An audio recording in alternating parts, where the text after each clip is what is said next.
ครับทักทายทุกคนครับมื้อนี้ก็สิพามาเบิ่งเพิ่นลงแขกดำนาพิกัดบ้านโคกกองตำบลพังเขนอำเภอนาตาลจังหวัดอุบลเนาะครับแต่ว่ามาสายแน่เนาะมื้อเช้านี้เพิ่นว่าคนโลกาแถวนี้เนาะประมาณ100 กว่าคนแล้วเนาะมาตอนแรกๆตอนนี้เพิ่นก็ไปดำน้ำแล้วเนาะนี่ครับเพิ่นโลกากาเพิ่นก็งามๆเนาะเพิ่นพ่อแล้วบ่นี่มันก็ขึ้นไปแล้วเนาะเมื่อพักเหนื่อยก็มีแต่ต้นงามๆเนาะโอ้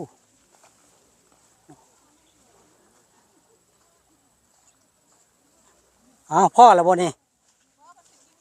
โอ้ไปกินข้าวปุ้นก่อนโอ้เนาะเพิ่นไปกินข้าวปุ้นก่อนทั้งว่าสั่นโอ้นี่ผักหยกเนาะผักหยกกินข้าวปุ้นก่อน จีความก้อนที่มันสิบริสัน ว้าย จีความก้อนเนี่ยย่างน้ำมันสิกินอะไรมาพี่ กาเพิ่นงามขนาดเนาะนี่กาเพิ่นงามมาเจอเพิ่นผักหยกพอดีกินข้าวปุ้นกินนมจีนก่อนว่าซั่น ไปกินนมจีน โอ้ ก็ น่ะ แม่ดอกกระเจียว ใส่ดอกกระเจียว ดอกกระเจียวนี่ไงนี่ดอกกระเจียวแล้ว โอ้อันดอกกระเจียวหวานหั่นบ่โอ้ปลูกเอาดอกกระเจียวปลูกเอาเนาะมีดอกกระเจียวพร้อมโอ้นี่มีดอกกระเจียวพุ่นเนาะนี่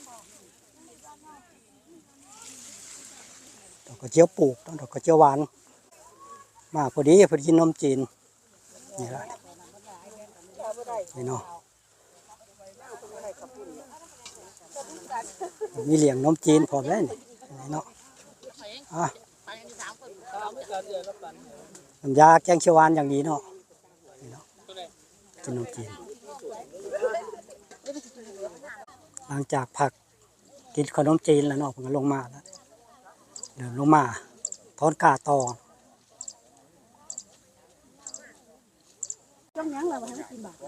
แก้วทำผมจะกินทำผมกินเนี่ย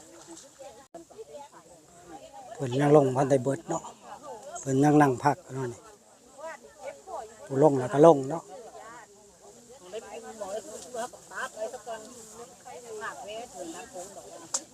ขันมาแต่หาเป็นคือแต่ข้าวได้เกี่ยว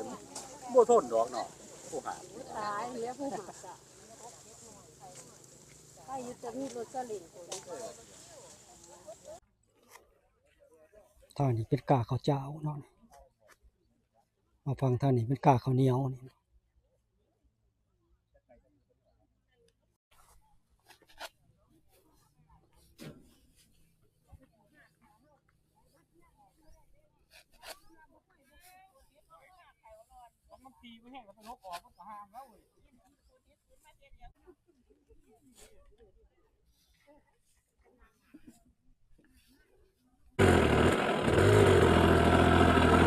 แผนกคนกา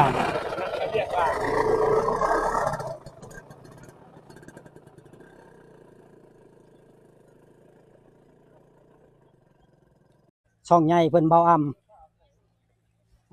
เบาดอดปลาไหวเนาะนี่เนาะตอนนี้กำลังดำอยู่เนาะตอนนี้โลกาแล้วเหรอบ่ยังฮะเพิ่นลกอยู่บ่โอ้อ้าวอยู่คนละที่บ่นี่เนาะไปใส่เบิดล่ะไปใส่เบิดล่ะ ไปเข้าไปหมอล ไปบ่ล่ำล่ะ ำผมมานี่เต็มอยู่บ่ฮะ บ่มาทีหลังเซิ่นนี่ ปล่อยเขาจะมากันล่ะ บ่นี่ล่ะมาทีหลังดังกว่าเด้อนี่ แม่นพ่อเจ้า นี่ครับเพิ่นกำลังดำหน้าอยู่นี่เป็นตะม่วนเด้บ่แดดบ่ร้อนแดดเนาะหลายคนหลายไปพุ่นแล้วก็มีเนาะ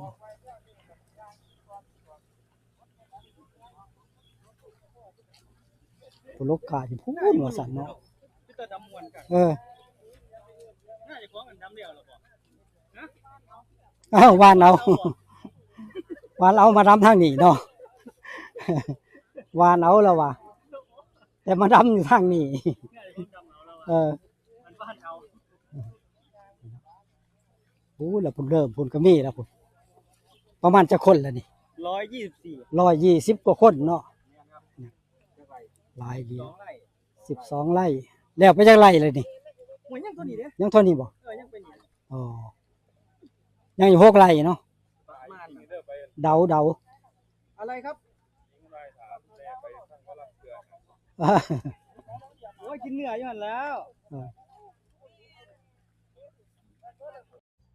นี่ครับพอมาสายๆเนาะ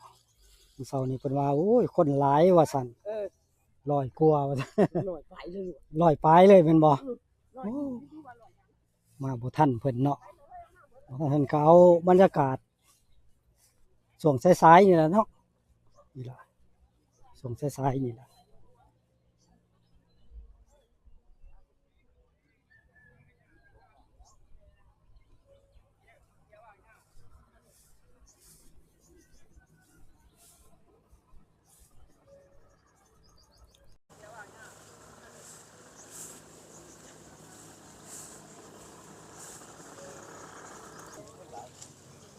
ม่วงตัวนี้ยังดกอยู่เนาะนี่มุ้ยแล้วไปกินมะม่วงนี่ครับเป็นดำนี่เนาะนี่ครับกาเอามาน้ำบ่ทันเนาะตอนนี้ทากาอยู่ก็มีเนาะ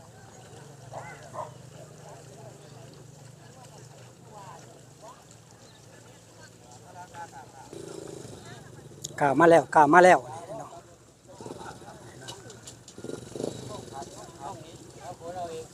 เอาอยู่เด้อดำดันมัดได้กับของ ได้กามาแล้ว ดันมัดกาวลงเลยคุณได้หัวดำน่ะไปเลยน่าจะหิวลงหันอยู่ว่านะ นี่เนาะเป็นได้กามาแล้วนี่กำลังเอาลงนี่เนาะ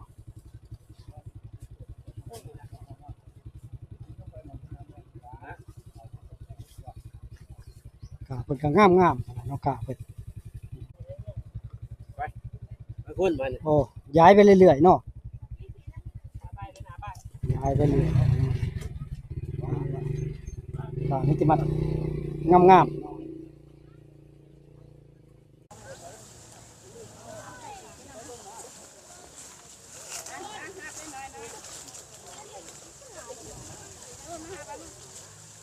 เนาะให้ทุกท่านได้ดู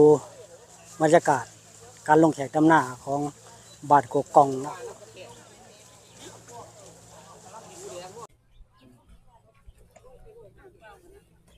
เพราะว่าโลกกาบ่ทันเนาะทำไปกาเบิดก็ต้องรอกาก่อน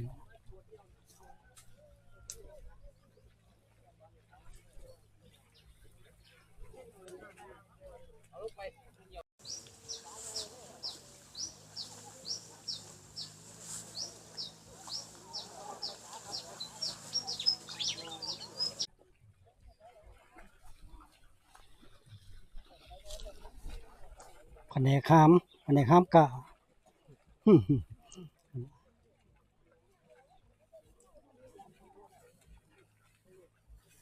เดียวเนาะนี่สิเครื่องให้แล้วให้บักใหญ่เนาะ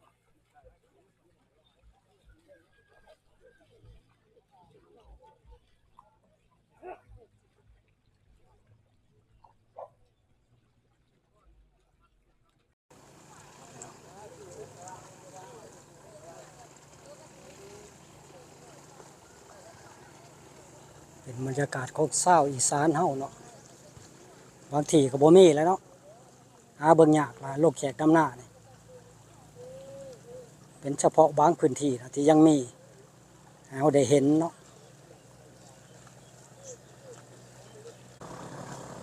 อันนี้ก็บ่เฮิงบันไดแล้วนี่ใกล้สิแล้วแล้วให้นี่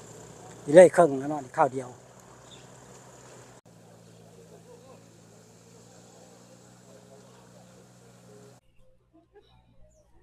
ก็แล้วทางนี้เนาะนี่แล้วล่ะตรงนี้เพิ่นหว่านเนาะนี่